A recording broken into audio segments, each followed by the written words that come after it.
Do you understand that you've got a real spiritual enemy, and his aim is to steal, kill, and destroy your walk with God? My name is Ernest Wamboye, and you are watching CITAM Church Online.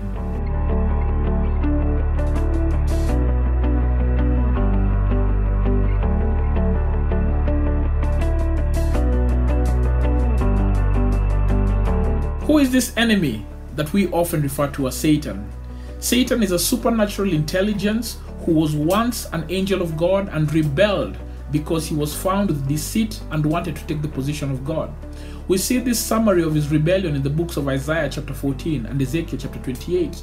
And he is described as one who was a cherub filled with instruments of music made to worship and glorify the one true God. But wickedness was found in him, and he rebelled. And we are told that once Satan rebelled, his chief purpose was to come against the people of God and against the purposes of God and ensure that they don't prosper.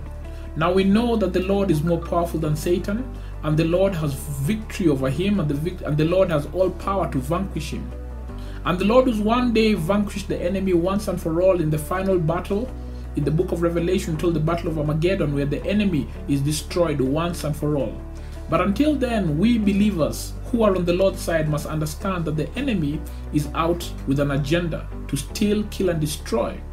We are told that he prowls around like a roaring lion seeking someone to devour. And I'm going to give you for the next few weeks a few strategies of Satan outlined by a man named Thomas Brooks. He's a Puritan, and he wrote a book named Precious Remedies Against Satan's Devices. And these are tactics that the enemy uses to bring down believers, and it's important that you're familiar with them and that you know the necessary scriptures to prepare yourself so that you may fight effectively and overcome all the styles and all the devices of the enemy. So today I'm going to begin with device number 1 by Thomas Brooks. And in his book Precious Remedies Against Satan's Devices, Thomas Brooks says one of the first strategies of Satan is to hide the hook and show the bait. Now, Thomas Brooks here uses the illustration of fishing, where a fisherman is getting his fish and he puts his hook in the water, and on the hook is a bait. And the bait is attractive to the fish, and the fish goes to bite the bait, but as soon as it bites the bait, the hook gets it and is pulled out of the water and it dies. And so it's almost similar with Satan's devices. His number one device is to show you the pleasures of sin, show you the magnificent things that would happen should you indulge in a particular sin. But what he doesn't show you is the hook. What is the hook? The hook is the cost of sin. The hook is what it would cost you to actually give into that sin. Adultery is one way in which Satan uses to this particular tactic. He shows you all the rosiness of adultery, all the sexual pleasures, all the wonderful things that your body will physically enjoy, but he doesn't show you the pain that you bring to your family. He doesn't show you the pain that you bring to yourself. He doesn't show you the pain of disease. And even if there's no disease, he doesn't show you the pain of being separated from God. He doesn't show you all these things, and his aim is to magnify the pleasures of sin and diminish and blur the cost of sin. He used this same tactic in trying to bring down Jesus. He showed Jesus the wonders of this world and told him, I will give you all this if you bow down to me. And you see, Jesus was just at the beginning of his mission here on earth, and Jesus was being distracted by the enemy. He's been shown the benefit, all the beauties, but yet was sinful. If Jesus gave in, he would have cost his entire mission. And so Jesus fought, and Jesus said no. You see, Jesus saw the hook. Jesus saw the true motive of Satan behind what he was offering. It is important for you to always sit down and ask yourself, what is the real cost of this sin? Thomas Brooks, in his book Precious Remedies Against Satan's Devices, gives certain remedies for you to overcome this particular device. And in this device, he says, number 1, flee sinful environments. Get rid of environments that are enticing.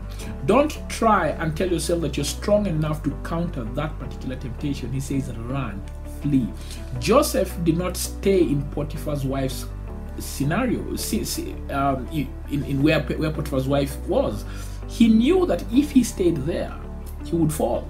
And so for him to reduce the magnifying qualities of sin, the temptation that looks so delectable, he had to flee, stay away from sin. What are those environments that are constantly making sin look delectable before your eyes? Thomas Brooks advises, flee sinful environments. He then says, consider the bitterness of sin. Consider that sin is not actually sweet. And if it is sweet, it is just for a moment, but the moments of bitterness last for a very long time. And if you consider how bitter past sinful situations have been, you remember that this particular one that you have been currently tempted in is equally bitter, and it is not worth it. Thomas Brooks then says, consider the loss of divine pleasures. Consider that it will cost you joy, peace, freedom, and ultimately intimacy with God. The Bible says in Isaiah 59 verse 2 that sin separates us from God. And a true believer, this is their biggest desire, to be close to God. And their biggest loss is to be separated from God. That's the same thing that Joseph said when he was tempted by Potiphar's wife. He said, how can I do such a wicked thing and sin against God? He did not want to lose the divine pleasures that are eternal for temporary carnal pleasures that will destroy him.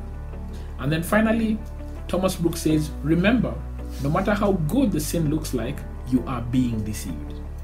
If you are pulled into a money-making scheme and you're told, hey, we're going to make a lot of money, and then in the process you just found out you got some intelligence that, hey, it's a Ponzi scheme, that you're about to lose a lot of money, would you continue in it? The answer is no. No matter how good it looks like, no matter how promising it looks like, no matter how convincing it is, if you got intelligence that that is a money-making scheme that was out to destroy you, to con you, you would pull out. It's the same thing.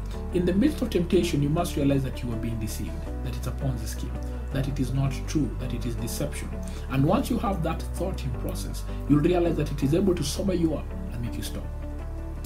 We'll be continuing this series on the strategies of Satan against the believers and how we can stand and how we can overcome him. If this particular video has blessed you, please do share. Please let us know what you think in the comment section and share it with your friends and family so that they too may be blessed. I'll see you next time. My name is Ernest Wamboye and you're watching CITAM Church Online.